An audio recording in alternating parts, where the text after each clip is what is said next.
Hey, how's it going, everybody? Good morning. Today's video doesn't have a point other than just to look at a bunch of basses and play with them and have a little bit of fun, because I love P-basses. You love P-basses too, or you wouldn't be watching this, because I talk about them all the time.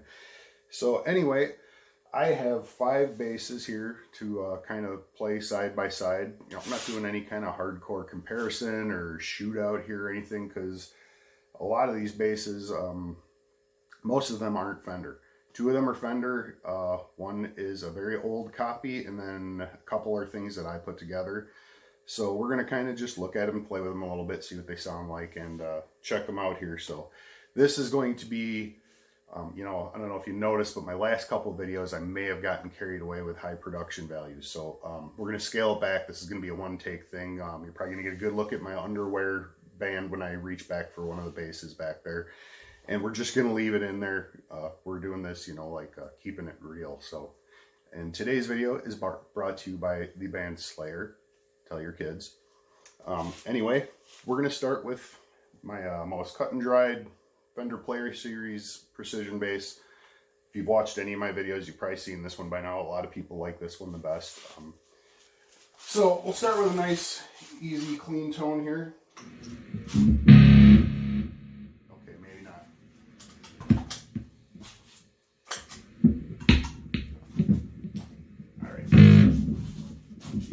Something on.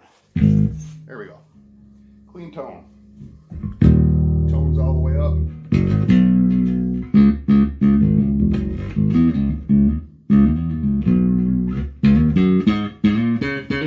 It's a real nice spanky sound.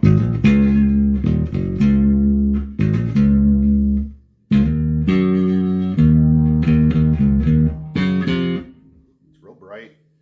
Sounds real good if you roll the tone back just a little bit, take the edge off.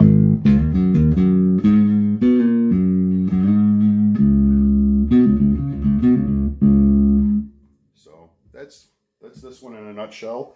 Let's see how it responds to my gain pedals. Put the tone back up for now. This is my MXR DI. This is the distortion that I use a lot, is just my grit tone.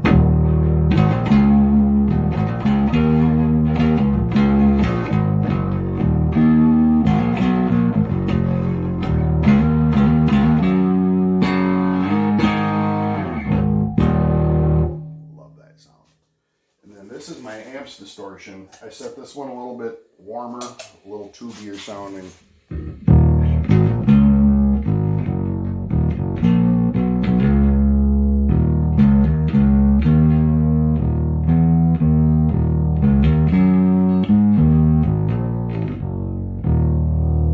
Yeah, I played that wrong, but it's okay. One take, that's all you get. So anyway, this bass is everything a P-bass should be. Nice, and it's, I guess, it's everything a P-bass should be, so you know what that is. Take this thing to any gig tomorrow, no problem. Great bass. So, I'm going to show you another bass you've seen before. My other Fender. This is the Vintera Seafoam with the white pickguard that I put on it. Still thinking about maybe doing a tort, but those are expensive. I don't feel like spending any more money. I spend too much money. So, a little softer and warmer sounding, but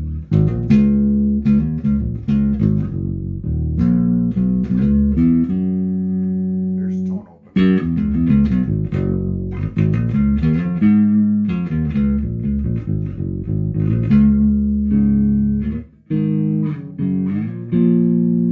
This one's just got a real sweetness to the mids and the upper mids.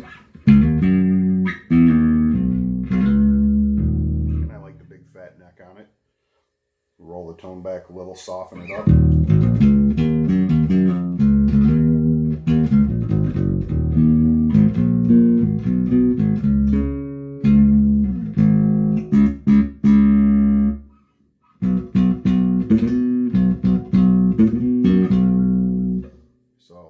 Heard that before. See what this one does with the distortion. And it's not like it's drastically different than the other one, just a little bit, not quite as hot sounding kind of.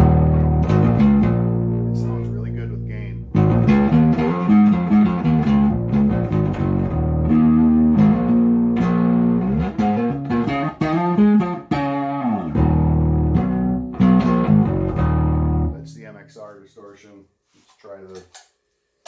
orange amp distortion, which is a little noisier too.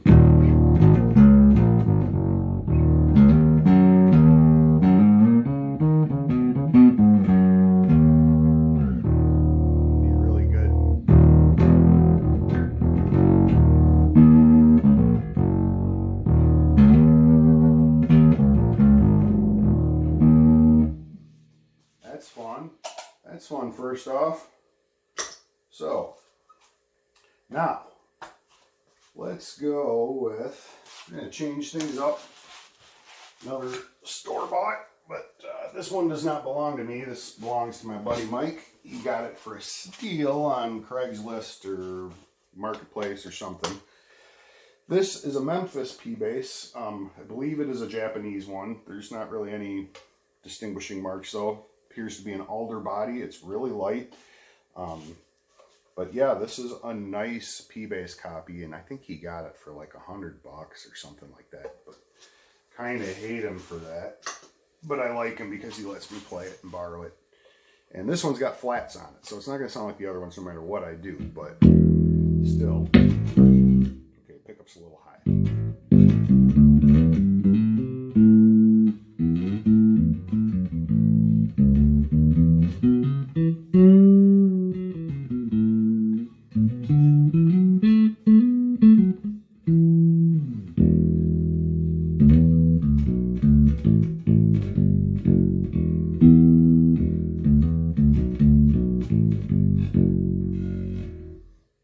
Tone back. I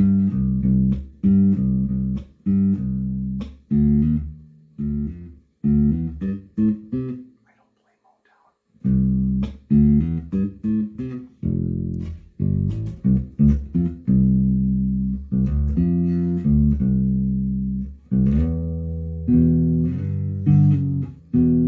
It's very mellow and smooth and perfect bass to put flats on. I almost put some flats back on the player series just so that there'd be two with flats on them, but I just, for my own bands, it's just not what I want to do. If you're gonna play flats, you gotta try to be Steve Harris, right? Of course, you need some more clack in there.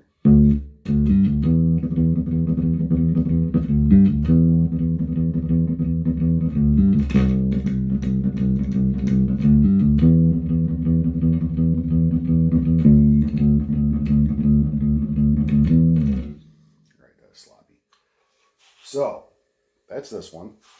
Now I'm going to show you guys a bass that needs its own video, and I haven't done it yet because nobody watches any of the videos when I talk about basses I build. Nobody wants to see that. Everybody wants to see the same Fender that everybody's got. So here is the second bass I ever built.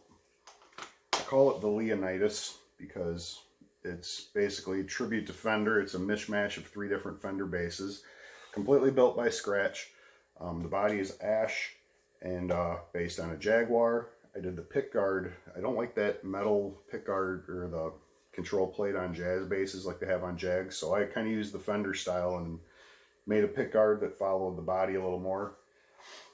The pickup is a pure vintage 63 Fender. It's just volume and tone, passive electronics, hip shot A-bridge. The neck is 1.5 inches here because when I built it, I was really into the jazz bass thing. You know, that was a phase that lasted for 30 some years, and now I really like P-bass necks. So I've even considered making a new neck for this one for a couple of reasons and going bigger with it. But this thing is super comfortable and nice to play. So looks like a Jag, feels like a jazz, sounds like a P-bass, and strings are a little beat on it because I was playing this at practice for a couple of weeks now, but I think this thing sounds fantastic, honestly. It sounds every bit like a P-bass is supposed to sound. So let me I've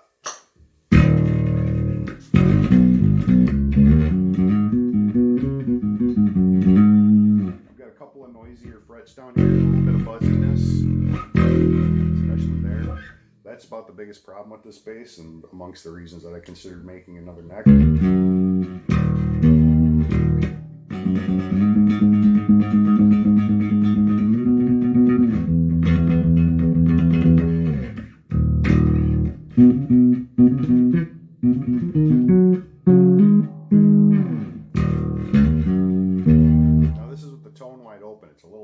it's not as bright.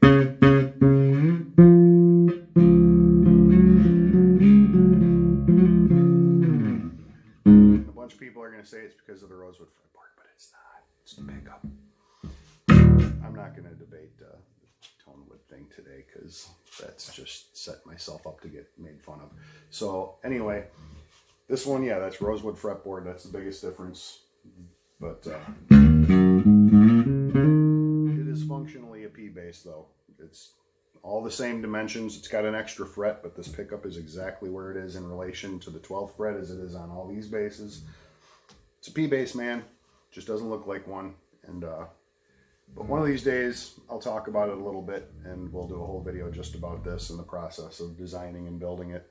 This one is my favorite that I built. So anyway, this is the Leonidas. Let's give it some distortion. MXR.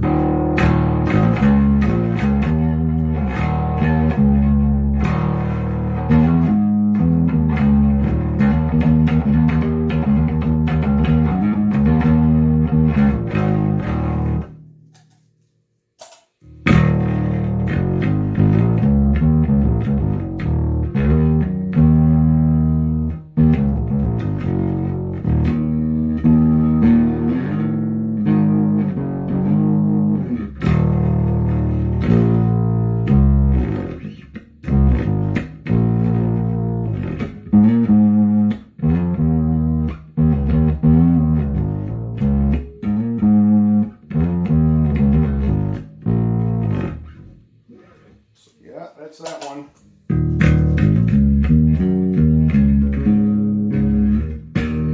A little out of tune, sorry. Didn't take the time to do that.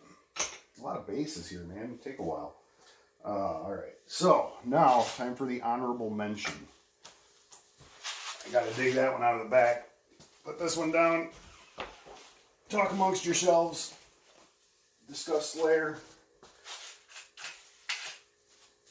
I say they're A-okay. Alright, this bass. This is the Blake bass. This is my son's. I built it for him when he was about 4, I think. This piece of wood is 1,000,000 years old. It's this bass needs its own video too. I started this body in high school, which is why it's got this wonky, weird shape. And it was too small, too short to put a 34-inch scale neck on it. So when I decided I wanted a short scale bass for my kid to start playing on, I bought a 30-inch scale neck, and that just makes it into the ballpark. This pickup is a $10 pickup off of eBay. I'm pretty sure the pots and the jack and stuff were things that were laying in a tackle box in my garage. These tuning keys I stole off another bass. One of them has to be turned backwards because I put the tuning keys in the worst spot possible. This was my first time I really built a bass. I had to cut the headstock, drill the tuning keys, and I made the body, and it's walnut. Routed everything myself, made a little control cavity. It's far from perfect, but it's actually really a fun little bass to play. Full of imperfections, but I was just learning, and this kind of got my feet wet and got to where now I can make a bass out of lumber. And so this isn't a full build. This is a store-bought Eden neck, and this bass has got a really low output because of this cheap pickup. But so we're gonna goose it up a little bit here with the output on my compressor.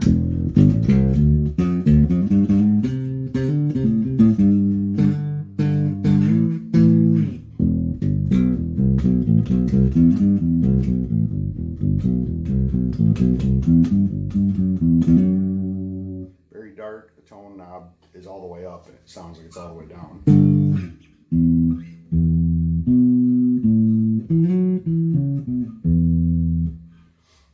Sounds like a bass, doesn't it? I mean, it's a bass. It's just not exactly a P-bass, I guess, but in certain ways, it's got the P-bass spirit.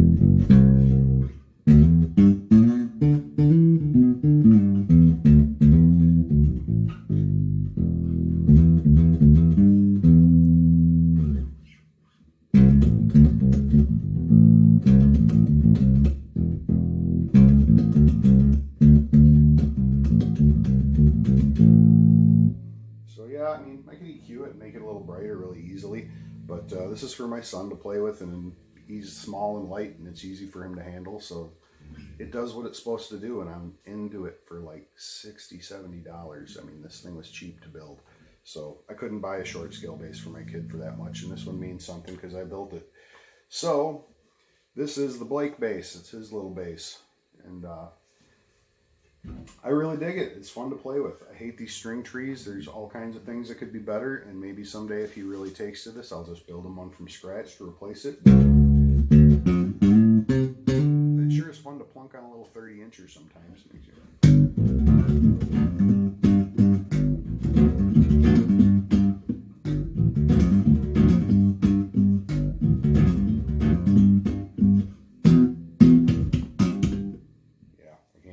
Shred on it really, but this would be a good bass to put some flats on actually. My son likes the way flats feel on my other basses sometimes, so maybe I'll do that, because as warm as this thing sounds, and either that or I just got to put in a different pickup or a different tone capacitor.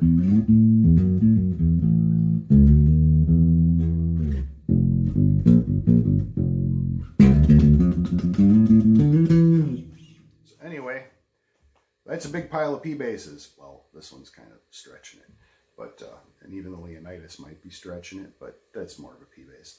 So anyway, I hope you guys enjoyed me goofing off in my garage on a Sunday morning right after my first cup of coffee. So be sure to go listen to Slayer and keep watching the videos. I'll try to make something with a little more substance before too long here, but this was fun, right? If it wasn't, well, you know, that's kind of your problem. So have yourself a good week, good month, whatever day you're watching this. Have a good rest of that day. Thanks for hanging out with me. Talk later.